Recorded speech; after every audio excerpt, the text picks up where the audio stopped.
الحمد للہ نحمده ونستعینه ونستغفره ونؤمن به ونتوکل علیہ ونعوذ باللہ من شرور انفسنا ومن سیئات اعمالنا من يهده اللہ فلا مضل له ومن يضلله فلا هادی له ونشهد ان لا الہ الا اللہ وحدہ لا شریک له ونشهد أن سيدنا ونبينا ومولانا محمدا عبده ورسوله صلى الله تعالى عليه وعلى آله وأصحابه وبارك وسلم تسليما كثيرا كثيرا أما بعد فأعوذ بالله من الشيطان الرجيم بسم الله الرحمن الرحيم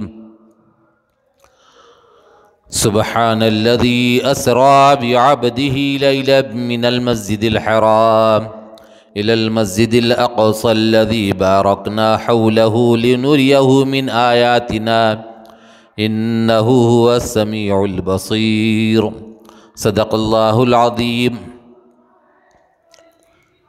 بزرگان محترم، برادران اسلام اور عزیز نوجوان ساتھیو، آج تاریخ ہے 26 جنوری 2024 اور سارے ہندوستان کے اندر یوم جمہوریہ منایا گیا، یعنی 15 اگست کو ہندوستان آزاد ہوا اور 26 جنوری کو اس ملک کو جمہوری ملک قرار دیا گیا، یعنی سیکولر ملک۔ سارے لوگوں کو یہاں پر رہنے والے جتنے بھی ہیں، ہندو ہو، مسلمان ہو، سکھ ہو، عیسائی ہوں اور دلت ہوں، جین ہو، یادو ہو، لنگائک ہو اور جتنے بھی الگ الگ جو مذاہب کے ماننے والے ہیں، وہ سب کے لیے یہاں کے آئین کے اندر، یہاں کے قانون کے اندر آزادی دی گئی ہے، سب کو برابر کا حصہ دیا گیا۔ یہ ہندوستان کے آزاد ہونے کے بعد آئین کو بنانے کے لیے 2 سال 11 مہینے لگے، یعنی تقریباً 3 سال لگے۔ ایک کمیٹی تھی، اس کمیٹی کے صدر تھے ڈاکٹر امبیڈکر، یہ بیرسٹر تھے اور یہ بیرسٹر کی ڈگری اپنے پاس رکھتے تھے۔ یہاں کے جو گاندھی جی ہے ان کے پاس بھی بیرسٹر کی ڈگری تھی، اور بھی چند لوگ تھے، علامہ اقبال وہ بھی بیرسٹر تھے، ان کے پاس بھی ڈگری تھی۔ اور اسی طریقے سے اب ہمارے حیدرآباد کے جو پی ایم یعنی ایم پی جو ہیں حیدرآباد کے، ان کے پاس بھی بیرسٹر کی ڈگری ہے، اور بھی ایسے ہیں بہت سے، لیکن چنندہ ہے، زیادہ نہیں ہے۔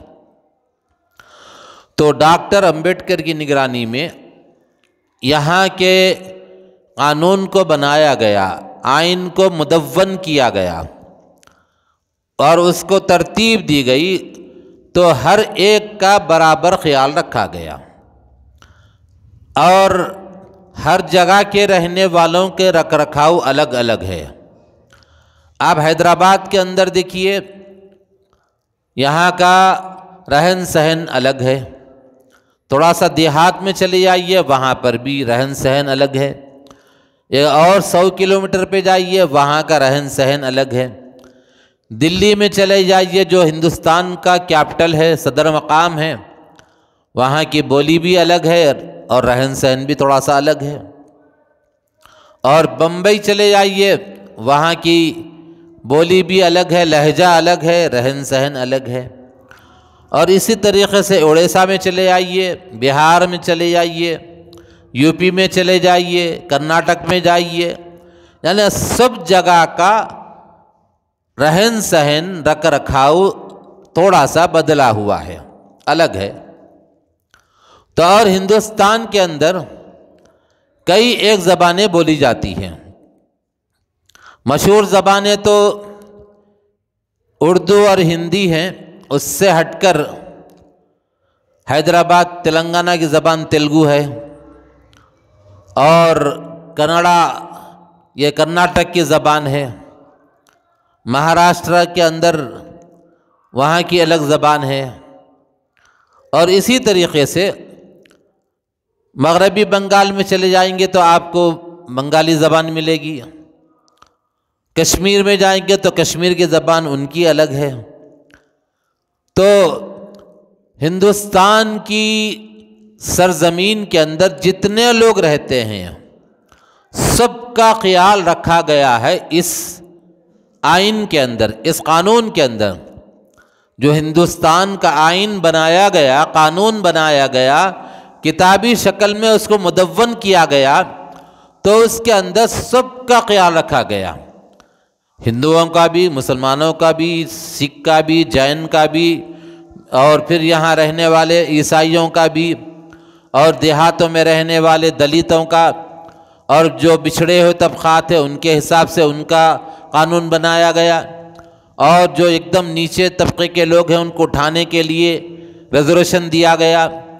اور پھر اسی طریقے سے کوشش اس بات کی گئی کہ ہمارے اس ملک کے اندر جتنے بھی شہری رہتے ہیں، یہاں پہ رہنے والے واسی جتنے بھی ہیں، شہری ہیں، سارے کے سارے سکون کے ساتھ زندگی گزارے، اچھی زندگی گزارے، آزادی کی سانس لے، اس کا خیال رکھ کے اس کو بنایا گیا۔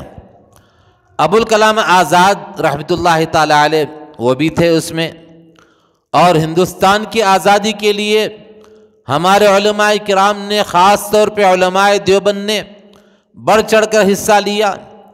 حضرت مولانا قاسم صاحب نانوتوی نور اللہ مرقدہ، اور پھر مولانا رشید احمد گنگوہی رحمۃ اللہ تعالی علیہ، اور مولانا حسین احمد مدنی رحمۃ اللہ تعالی علیہ، ان کے استاد حضرت شیخ الہند مفتی محمود حسن دیوبندی رحمۃ اللہ تعالی علیہ، حفظ الرحمن سیوہاروی رحمۃ اللہ تعالی علیہ، اور اسی طریقے سے بڑے بڑے علماء ہیں جنہوں نے اس ہندوستان کی آزادی کے لیے کوشش کی اور اس کی تحریک چلائی۔ اور ادھر جنوب میں حضرت ٹیپو سلطان رحمۃ اللہ تعالی علیہ شہید، انہوں نے یہاں پر آزادی کا نعرہ لگایا، اور انہوں نے مکمل آزادی کا نعرہ لگایا۔ وہ سمجھ گئے تھے یہ انگریز دھیرے دھیرے اپنے قدم جما رہے ہیں، ایسٹ انڈیا کے نام سے کمپنی لائی گئی یہاں پہ۔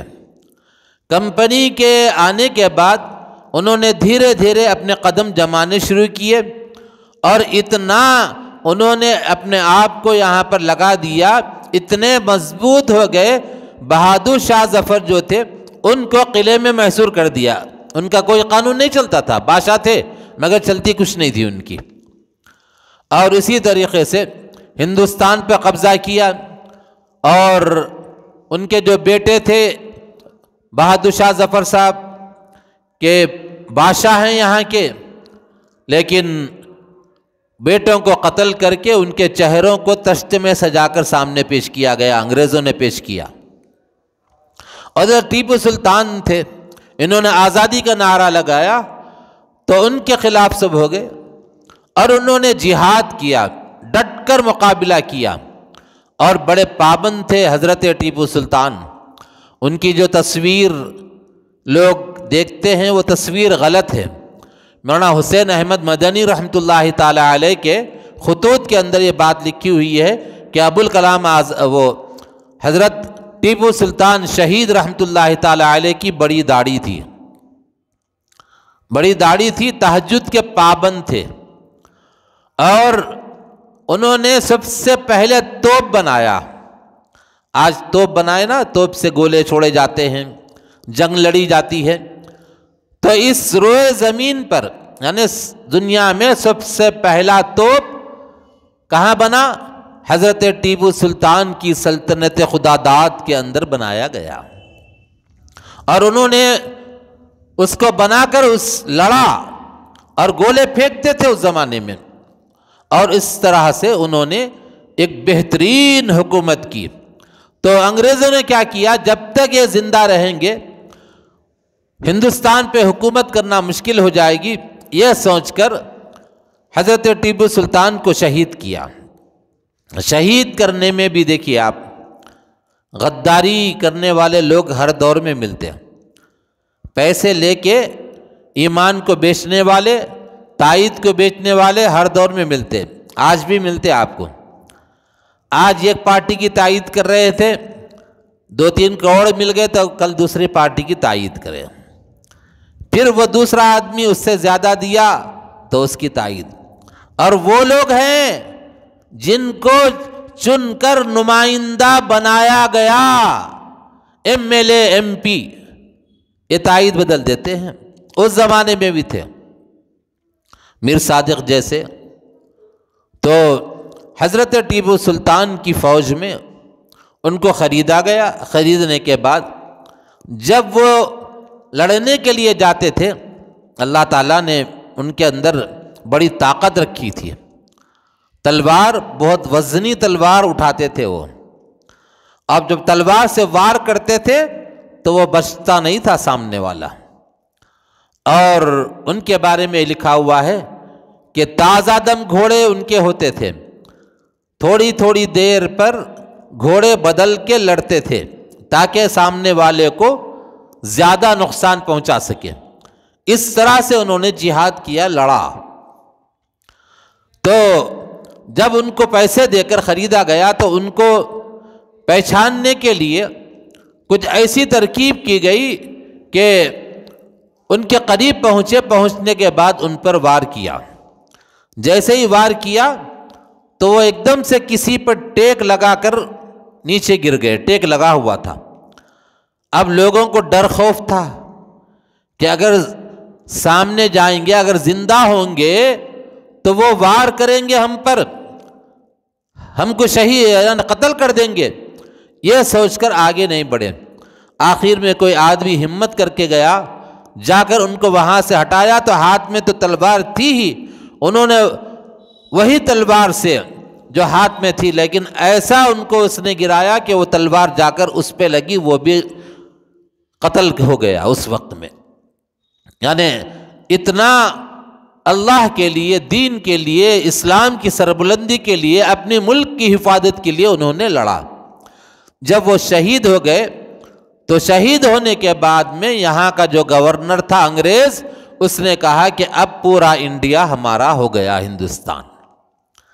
اس کے بعد کسی کا ڈر خوف نہیں تھا ان کو، اور پھر جو چاہے کر رہے تھے۔ اور مسلمانوں کی حکومت گئی تھی تو مسلمانوں کو زیادہ تکلیف تھی، اور پریشان کرنا اور ستانا، قتل عام کرنا علماء کا، اور علماء خاموش نہیں بیٹھے، اس کے بعد برابر مقابلہ کرتے رہے۔ اور پھر بالا کوٹ کے اندر حضرت سید احمد شہید رحمۃ اللہ تعالی علیہ، حضرت مولانا ابو الحسن علی ندوی رحمۃ اللہ تعالی علیہ کے اوپر میں اس خاندان کے تھے یہ، اور ان کے ایک شاگرد تھے حضرت اسماعیل شہید رحمۃ اللہ تعالی علیہ، اور استاد شاگرد مل کر ایک فوج بنا لی تھی اسلامی، بنا کر وہاں پر انہوں نے لڑائی کی۔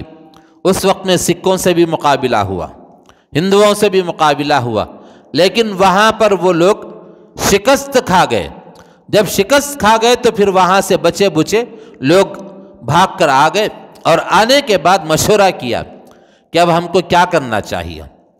اور حضرت اسماعیل شہید رحمۃ اللہ تعالی علیہ کے حالات میں لکھا ہوا ہے کہ حضرت کا یہ حال تھا کہ رہتے تھے رائے بریلی میں، اور وہاں ایک جمنا ہے، میں نے دیکھا وہ جمنا کو، ندی ہے، وہ ندی میں تیرتے ہوئے دلی تک پہنچے، وہ کئی کلومیٹر کا فاصلہ ہے۔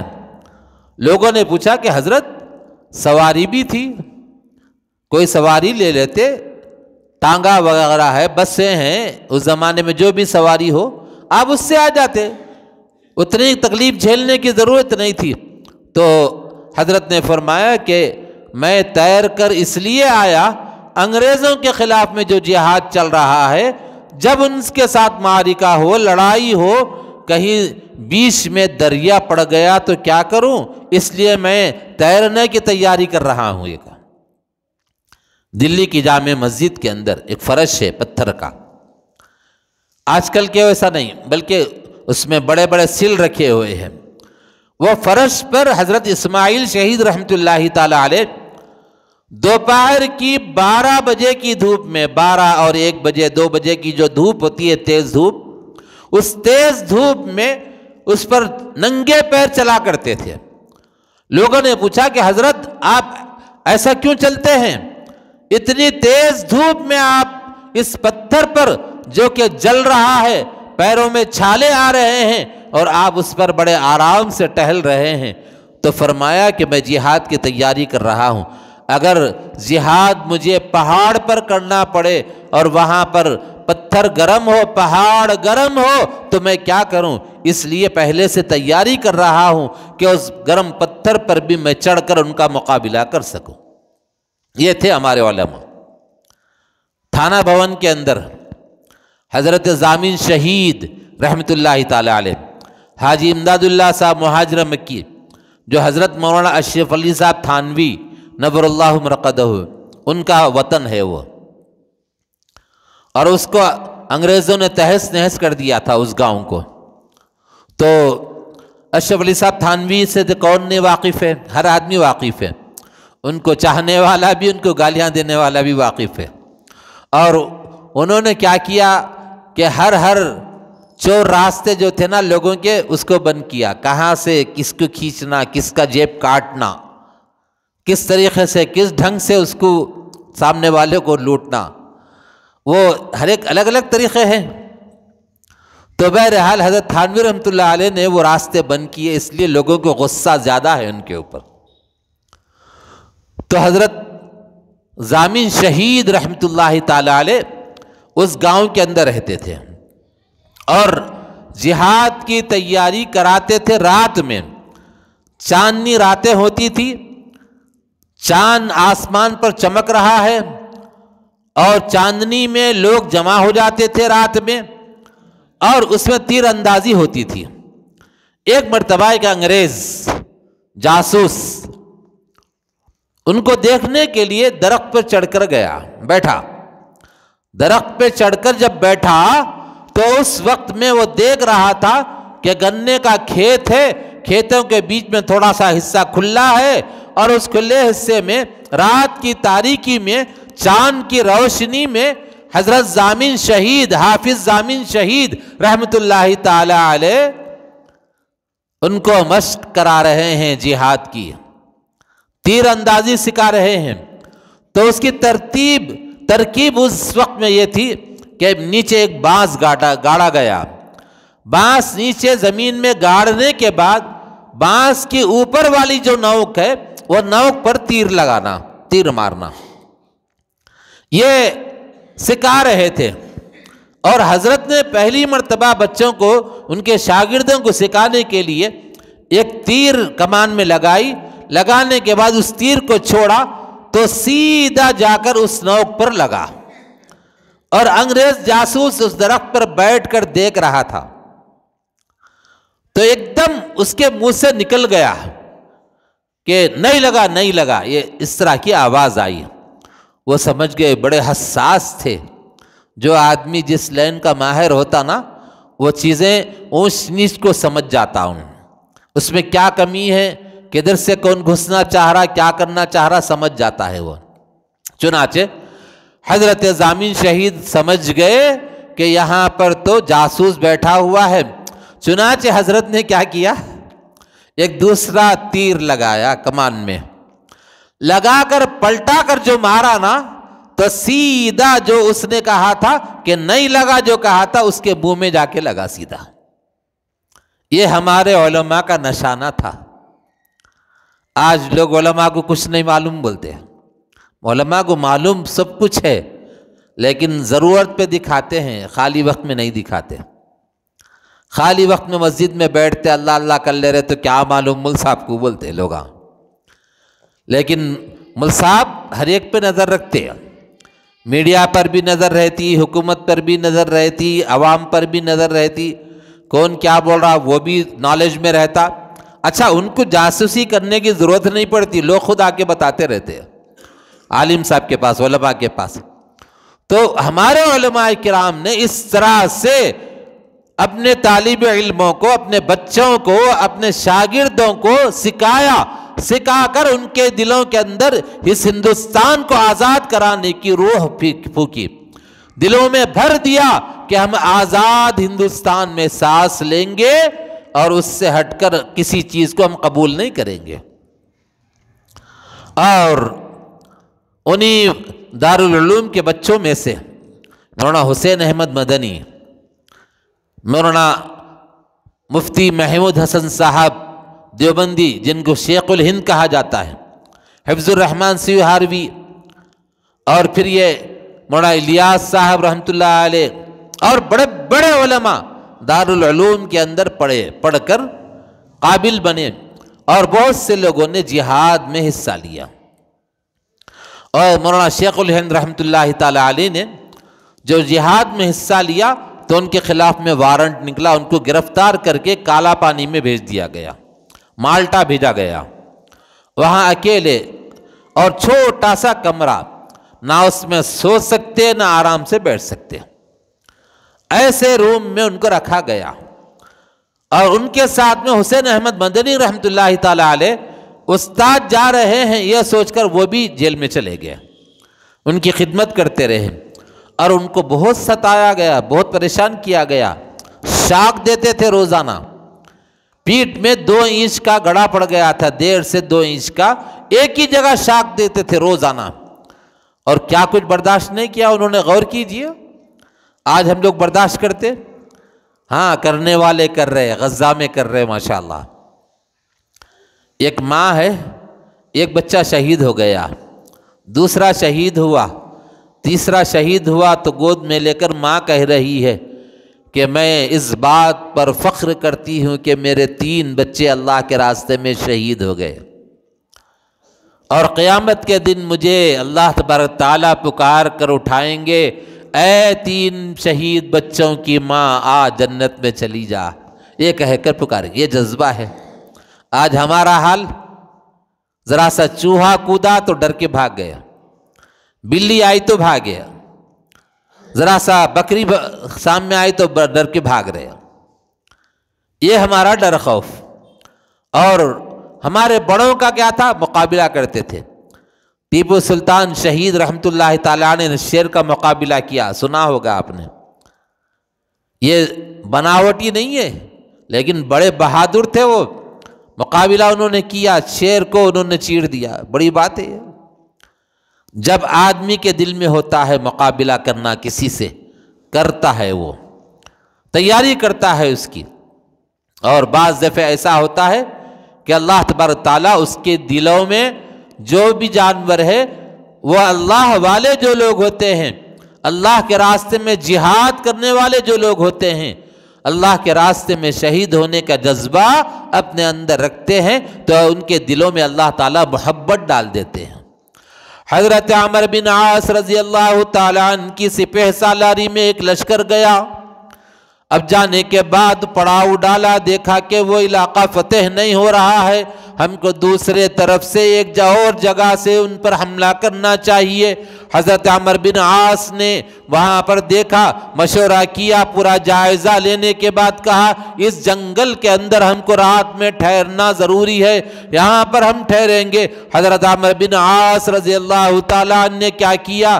اس وقت میں جنگل میں منادی کرا دی، آواز لگائی اور کہا کہ اے جنگل کے درندوں، اے جنگل میں رہنے والے موذی جانوروں، ہم اللہ کی طرف سے آئے ہیں، اللہ کے رسول صلی اللہ علیہ وسلم کے صحابہ ہیں، ہم دین کی سربلندی کے لیے، اسلام کو عام کرنے کے لیے نیک کام سے چلے ہیں، تبلیغ کے کام سے چلے ہیں، جہاد فی سبیل اللہ کے لیے ہم آئے ہیں، جنگل میں ہم کو رہنے کی ضرورت ہے، ہم آپ کو وقت دیتے ہیں، صبح میں اتنے بجے سے پہلے پورا جنگل خالی کر دو،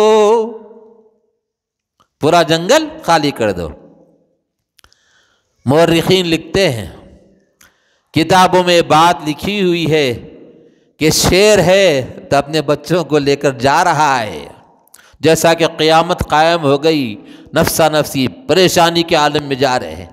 سانپ ہے تو سانپ اپنے بچوں کو لیا جا رہا ہے، ببر ہے تو اپنے بچوں کو، ہاتھی ہے تو اپنے بچوں کو لیا جا رہا ہے۔ جنگل رات میں پورا کا پورا خالی ہو گیا، چنانچہ صحابہ کرام نے وہاں پڑاؤ ڈالا۔ تو میں کہہ رہا تھا کہ اللہ تبارک تعالیٰ ان کے دل میں محبت ڈال دیتے ہیں، ہیبت بٹھا دیتے ہیں، اور اللہ تبارک تعالیٰ جب کبھی اس سے مدد مانگی جاتی ہے اخلاص کے ساتھ، للہیت کے ساتھ، اللہ کے لیے کام ہوتا ہے تو اللہ تبارک تعالیٰ اس کے لیے مدد کے فیصلے فرماتے ہیں۔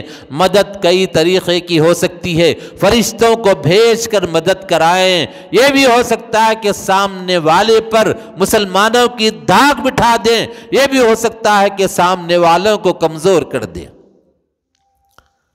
جب دریا آ گیا بیچ میں، دریا کے اندر کہا گیا کہ کود جاؤ، سارے صحابہ کود گئے اور تیرتے ہوئے چلے گئے، تو کفار اور مشرکین نے دیکھا کہ وہ آ رہے ہیں اور تیرتے ہوئے آ رہے ہیں، گھوڑوں پہ بیٹھے گھوڑے بھی آ رہے ہیں۔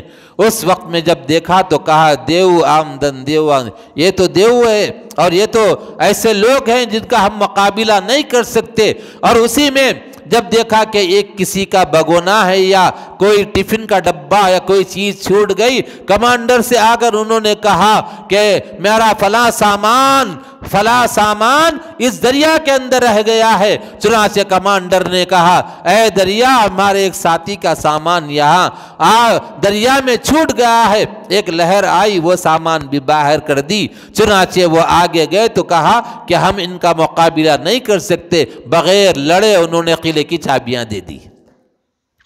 یہ تھی مدد۔ آزادی کے وقت میں بھی ہوا ایسا۔ اب بھی آپ آج سے 10 سال پہلے، 5 سال پہلے آپ جا کر دیکھیں گے تو اللہ کی مدد آئی، غزہ میں آ رہی اللہ کی مدد۔ بڑے بڑے ہتھیار جن کے سامنے کوئی نہیں ٹھہر سکتا، لیکن آج وہ نہتے مسلمان، لڑکیاں لڑکے اور نوجوان بچے بچیاں اور بوڑھے باپ ماں باپ، عورتیں مرد، سب ان کا مقابلہ کر رہے ہیں اور ڈٹے ہوئے ہیں، وہاں سے ہٹنے کے لیے تیار نہیں، سرنگیں بنا لیے۔ تو ویسے ہی اس ہندوستان کو آزاد کرانے کے لیے علماء دیوبند نے بڑھ چڑھ کر حصہ لیا۔ ہمارا یہ جمہوری ملک ہے، بعض لوگ یہ کوشش میں لگے ہیں کہ جمہوریت کو ختم کریں گے، لیکن یاد رکھو جمہوریت کو کبھی ختم نہیں کر سکتے۔ ہم نے بھی حصہ لیا اس میں، ہم نے بھی اپنا خون بہایا ہے، اپنے خون سے اس ملک کی آبیاری کی ہے، اپنے خون سے اس کو سیجا ہے۔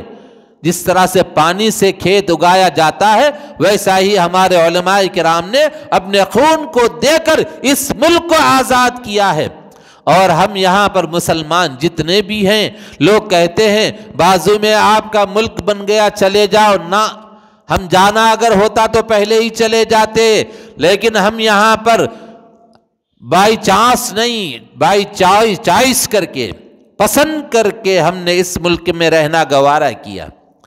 نہیں جا سکے رہ گئے ایسا نہیں، چاہا تو جا سکتے تھے، لیکن ہمارے بڑوں کی آواز کو سن کر مولانا حسین احمد مدنی نے، مولانا ابوالکلام آزاد نے دلی کی جامع مسجد میں کھڑے ہو کر کہا اے مسلمانوں، تم اس ملک کو چھوڑ کر جا رہے ہو جہاں پر 700-800 سال تمہارے آبا و اجداد نے حکومت کی ہے، یہاں پر تم نے لال قلعہ بنایا، یہاں پر تم نے تاج محل بنایا، یہاں پر تم نے جامع مسجد بنائی، یہاں پر تم نے قطب مینار بنایا۔ یہ سارے چیزوں کو جب تم نے بنایا ہے تو قطب مینار اور دلی کی جامع مسجد، اس کے مینار زبان حال سے تم سے کہہ رہی ہے کہ اے مسلمانوں، تم جب چھوڑ کر جاؤ گے تو اس کو آباد کرنے والا کون رہے گا؟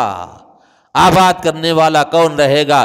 جب حضرت حفظ الرحمان سیوہاروی دلی کے اندر مسلمانوں کے علاقوں میں جا کر جب کہ فائرنگ ہو رہی تھی، ایک گولی دائیں سے جاتی، ایک گولی بائیں سے جاتی، لیکن دیوانہ وار پروانہ وار اپنی جان کی پرواہ کیے بغیر وہاں پر جا کر لوگوں کو سمجھایا، منت سماجت کی، تھوڑی کو ہاتھ لگایا، پیٹ میں منڈی ڈالی، کہا کہ بیٹا مت جاؤ، تم وہاں مت جاؤ، جاؤ گے تو تم مہاجر کہلاؤ گے، تمہیں وہاں کے لوگ جائے پناہ نہیں دیں گے، باہر والا تم کو کہیں گے، تم اپنے ملک میں رہو، یہ کہہ کر سمجھایا، سمجھا کر یہاں پر رکھا۔ چنانچہ آج دنیا میں سب سے بڑی مسلم آبادی ہندوستان کے اندر پائی جاتی ہے، سب سے بڑی آبادی۔ لوگ کہتے ہیں کہ آپ چلے جاؤ، نہیں، ہم جانے کے لیے نہیں ہے، ہمارے بڑے جد امجد جو حضرت آدم علیہ السلام تو ہندوستان میں آئے، اسلام سب سے پہلے ہندوستان میں آیا، کون لے کر آئے؟ حضرت آدم علیہ السلام لے کر آئے، اور ہندوستان کی سرزمین پر ہم آئے پہلے، ہم باہر سے نہیں آئے۔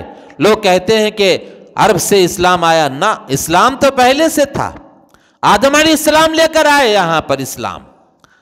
اسلام کس کو کہتے ہیں؟ اللہ کی بات کو ماننا اسلام کہلاتا ہے۔ تو بہرحال دوست اور بزرگوں، آج 26 جنوری ہے، اس مناسبت سے میں نے کچھ باتیں آپ کے سامنے عرض کی ہیں کہ ہم اپنے بچوں کو بتانا۔ آج ہماری مسجد جو 500 سال سے نماز پڑھتے تھے، اس میں وہ ایسا فیصلہ سنایا گیا، سب ہمارے بڑے علماء کرام نے اس کو مانا اور کہا صاف طور پہ کہ ہم اس کو مانیں گے اور مانیں، لیکن کبھی بھی کورٹ نے یہ نہیں کہا کہ مندر کو گرا کر بابری مسجد بنائی گئی، یہ نہیں کہا، اس میں کوئی قانون، یعنی جتنا مسودہ ہے اس میں یہ بات کہیں پر بھی لکھی ہوئی نہیں ہے۔ مسجد وہاں تھی، مسجد بنائی گئی، اور اگر مسجد کسی مندر کو گرا کر بناتے تو ہمارے علماء ہی اس کو ٹوکتے تھے، روکتے تھے کہ بھئی ایسا نہیں بنانا چاہیے۔ حالانکہ کلیسا وغیرہ کے اندر جب جو علاقے حضرت عمر رضی اللہ تعالیٰ عنہ کے دور خلافت میں فتح ہو گئے، وہاں کے لوگوں نے کہا اس کو مسجد بنائیں گے، تو حضرت عمر نے منع کیا کہ نہیں بنائیں گے، بالکل نہیں، تو اس کو اسی حال پر چھوڑ دیا گیا، ذمہ بنایا گیا ان کو۔ تو بہرحال دوست اور بزرگوں، یہ کہنا غلط ہے، اور آگے بڑے ہی عجیب حالات آنے والے ہیں۔ مسلمانوں کب سنبھلو گے؟ شادی بیاہ میں خرچ جو کرتے ہو، ذرا سوچو کتنا خرچ ہوتا ہے، لاکھوں روپیہ خرچ، ایک ایک شادی خانہ بڑا لے رہے ہیں، سارے لوگوں کو دعوت دے رہے ہیں۔ اگر پیٹ ہی بھرنا ہے تو ایک ڈش 2 ڈش سے بھی بھر سکتا ہے، ایک قسم کا کھانا بنائیے، لیکن 8 10 12 14 قسم کے کھانے کس کو دکھانا چاہ رہے؟ قبر میں جانا نہیں ہے، قبر میں سب کو جانا ہے۔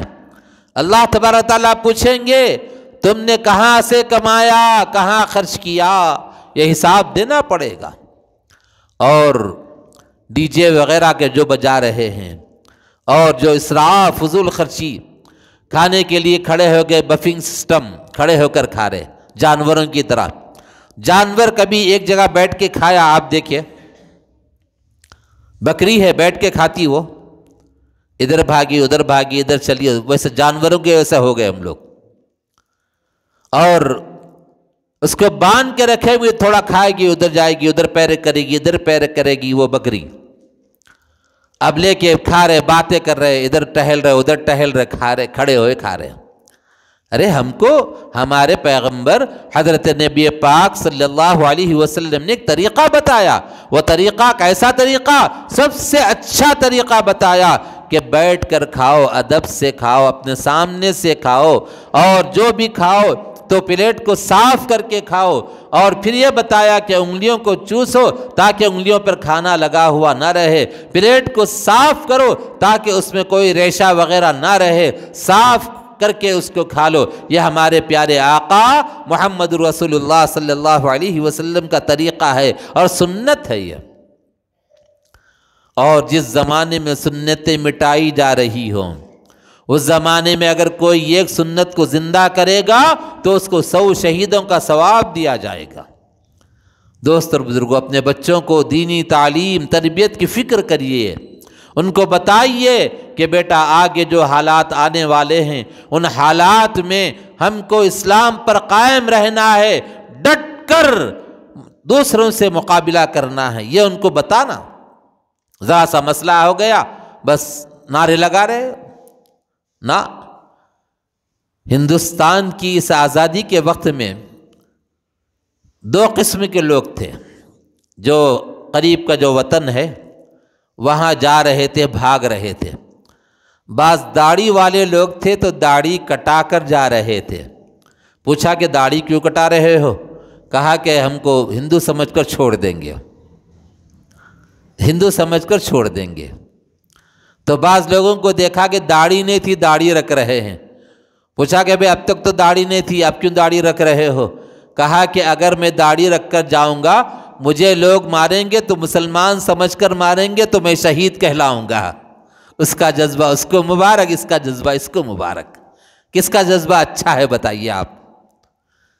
تو اب ہمارے بچے مضبوطی سے ڈٹے رہیں دین پر، ایسی تعلیم ان کو تربیت کرنا چاہیے۔ کیسے بھی حالات آئیں اور پھر ارتداد کی ہوا آئے تو ہمارے بچے ٹس سے مس نہ ہو، مقابلہ کریں۔ پہاڑ جو ہوتا ہے، پہاڑ اپنی جگہ ڈٹا ہوا رہتا ہے، پانی آیا تو پانی کو روک دیتا ہے، پانی اپنا راستہ بنا کر دوسرے طرف سے جاتا ہے، لیکن پہاڑ اپنی جگہ سے نہیں ہٹتا۔ مسلمان کو ڈٹے رہنا چاہیے، چاہے کچھ بھی ہو جائے، گلے پر چھری رکھی جائے، چاہے سامنے گولی ہو، لیکن اس کے باوجود اس کے زبان پر وہی کلمہ ہونا چاہیے جو کلمہ حضرت بلال کی زبان پر ہوتا تھا، احد احد والا، عمار بن یاسر رضی اللہ تعالیٰ عنہ کی زبان پر ہوتا تھا، صحابہ کرام کی زبان پر ہوتا تھا۔ وہ لوگ مرنے کے لیے، شہید ہونے کے لیے تیار تھے، لیکن تھوڑی دیر کے لیے بھی سمجھوتا کرنے کے لیے تیار نہیں تھے۔ آج ذرا سا کچھ ہو گیا تو ہم ہر چیز کے لیے تیار ہیں۔ بھئی ہمارا ایمان اتنا کمزور ہے، اتنا کمزور نہ، مضبوط ہونا چاہیے اور مضبوط بنانا، بچوں کے گھٹی میں ڈالنا، پلانا ان کو کہ بیٹا دیکھو اسلام بڑی محنت سے ملا ہے، اس اسلام کے لیے ہر طرح کی قربانی دینا ہے بیٹا۔ یہ بچوں کے ذہنوں میں مائیں بڑا کردار ادا کر سکتی ہیں اور باپ بھی بڑا کردار ادا کر سکتا ہے۔ اور انگریزی پڑھا رہے ہیں، پڑھائی منع نہیں ہے، لیکن اثرات کیا آ رہے ہیں دیکھیے آپ۔ ایک ویڈیو چل رہا آج کل، ایک عورت ہے اٹینڈنس لے رہی، حاضری۔ شروع میں مدرسوں کے اندر عبد الرحمن لبیک، جمیل لبیک، لبیک کہتے تھے، حاضر ہوں۔ اردو اسکولوں میں کہتے تھے احمد اللہ، حاضر جناب، حاضر جناب۔ انگریزی اسکولوں میں کہتے تھے یس سار، یس سار۔ اب کیا کہہ رہے؟